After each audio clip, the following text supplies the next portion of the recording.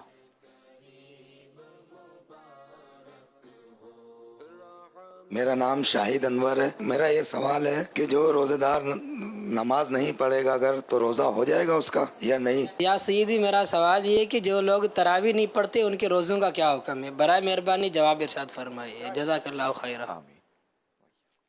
اب دیکھیں اگر کوئی معاذ اللہ کوئی روزے دار نماز نہیں پڑھتا یعنی پانچوں وقت کی نماز اس نے پڑھی ہی نہیں, یہاں تک کہ جمعہ آیا جمعۃ الوداع آیا اس نے وہ بھی نہیں پڑھا, اس نے روزہ رکھا, تو روزہ جو فرض تھا وہ اس کا ادا ہو گیا. البتہ یہ جو نمازیں اس نے چھوڑی یہ سخت گناہ ہے, اور جس طرح رمضان میں نیکیوں کا اجر بڑھا جاتا ہے تو اس طرح گناہوں کا بھی جو ہے نا وہ وبال بڑھ جاتا ہے کہ گناہ کا حکم بھی اور سخت ہو جاتا ہے. تو ظاہر ہے کہ نماز فرض چھوڑ دینا یہ ذرا خطرناک بات ہے, بالکل اس کو چھوڑنا نہیں. البتہ روزہ ہو جائے گا. اچھا دوسرے ہے کہ اب اگر کوئی خدا نخواستہ تراویح نہیں پڑھتا تب بھی اس کا جو روزہ ہے وہ ہو جائے گا.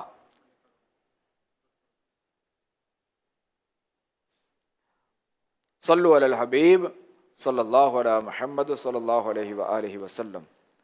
اچھا 17 رمضان خاتم النبیین صلی اللہ تعالی علیہ وآلہ وسلم کی ایک پیاری پیاری بیٹی کا جو نا وہ یوم عرس بھی ہے, تو ان صاحبزادی کا نام کیا تھا؟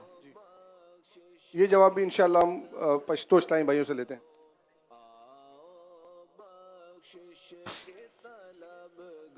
السلام علیکم ورحمۃ اللہ وبرکاتہ. وعلیکم السلام ورحمۃ اللہ وبرکاتہ. نور محمد خیبر پختونخوا سے. حضرت رقیہ رضی اللہ تعالی عنہا. جواب درست ہے ماشاءاللہ. اب یہاں دیکھیں کہ اختیارات مصطفیٰ کی ہم بات کریں گے ابھی, کہ اللہ تبارک و تعالی نے اپنے آخری نبی علیہ الصلوۃ والسلام کو اختیارات دیے تھے, جس کے لیے جو چاہے حلال فرما دے, جس کے لیے جو چاہے حرام فرما دے. ٹھیک ہے. اچھا حضرت رقیہ رضی اللہ تعالی عنہا کی طبیعت کی وجہ سے حضرت عثمان غنی رضی اللہ تعالی عنہ جنگ بدر میں شریک نہیں ہوئے تھے, کہ انہیں جو ہمارے آقا علیہ الصلوۃ والسلام نے روکا تھا, مگر پھر بھی انہیں مال غنیمت سے حصہ دیا گیا. پھر بھی بدری صحابہ میں ان کا نام شامل ہے.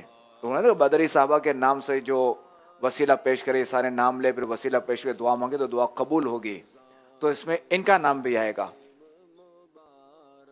ہمارے آقا کا اختیار ہے کہ کسی کے لیے چاہیں تو ایک فرد ہے مگر ان کی گواہی 2 مسلمانوں کے برابر ہوگی, جس کو چاہیں جو اختیار دے دیں.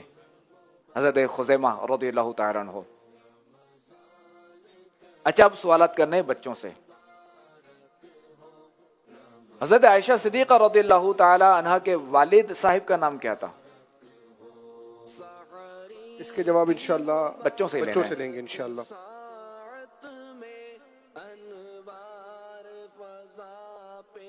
السلام علیکم ورحمۃ اللہ وبرکاتہ. وعلیکم السلام ورحمۃ اللہ وبرکاتہ. میرا نام ثقلین احمد ہے, میں KPK سے منصیرہ سے آیا ہوں. ماشاءاللہ. حضرت عثمان غنی رضی اللہ تعالی عنہ.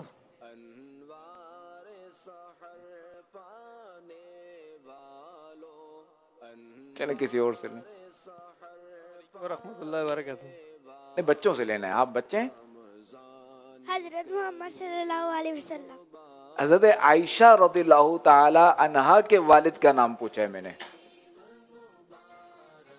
حضرت عائشہ صدیقہ رضی اللہ تعالی عنہا کے والد کا نام پوچھا ہے. یہاں پر ہمارے درمیان ایک نابینا مدنی منع ہیں, چھوٹے بچے ہیں, ان سے انشاءاللہ ہم جواب لیتے ہیں. السلام علیکم ورحمۃ اللہ.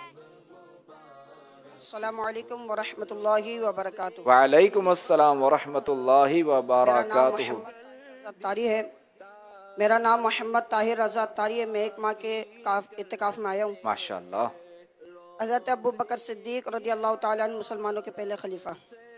یعنی یہ جو ہے وہ نام میں حضرت عائشہ صدیقہ رضی اللہ تعالیٰ عنہ کے والد صاحب کا. ہاں بھائی کون کون ہاتھ اٹھا رہے کہ انہوں نے درست کہا ہے؟ سب ہاتھ نہیں اٹھا رہے ابھی.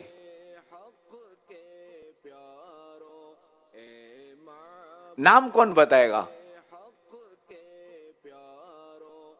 اچھا ان کا جواب یوں، اگر ہم سوال اگر یوں ہوتا نا کہ حضرت عائشہ صدیقہ رضی اللہ تعالیٰ عنہ کے والد کون تھے تو یوں ہم ان کا درست مان لیتے ہیں. یوں میں نے پوچھا نام کیا تھا؟ مدینہ. مدینہ. السلام علیکم ورحمۃ اللہ وبرکاتہ.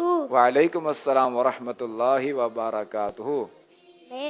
میرا نام عاطف ہے. ماشاء اللہ. ابن آصف.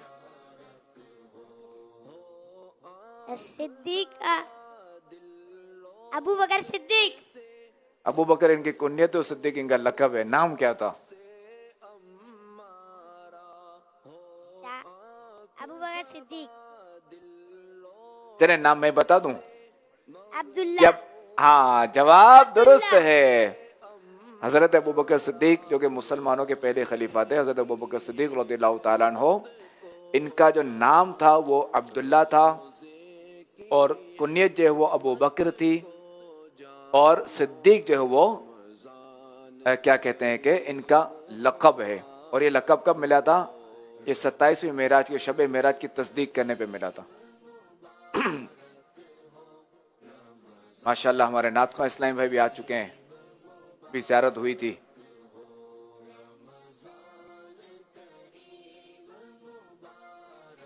جی السلام علیکم ورحمۃ اللہ وبرکاتہ. برکاتہ. آج کیا ہمارا آغاز انشاءاللہ نور نعت سے ہی آج بھی ہوگا انشاءاللہ روزانہ کی طرح. انشاءاللہ کریں. موضوعات کیا کیا ہوں گے؟ موضوعات اشفاق بھائی انشاءاللہ. اچھا ٹھیک ہے. چلو آپ شروع کیجئے اپنا.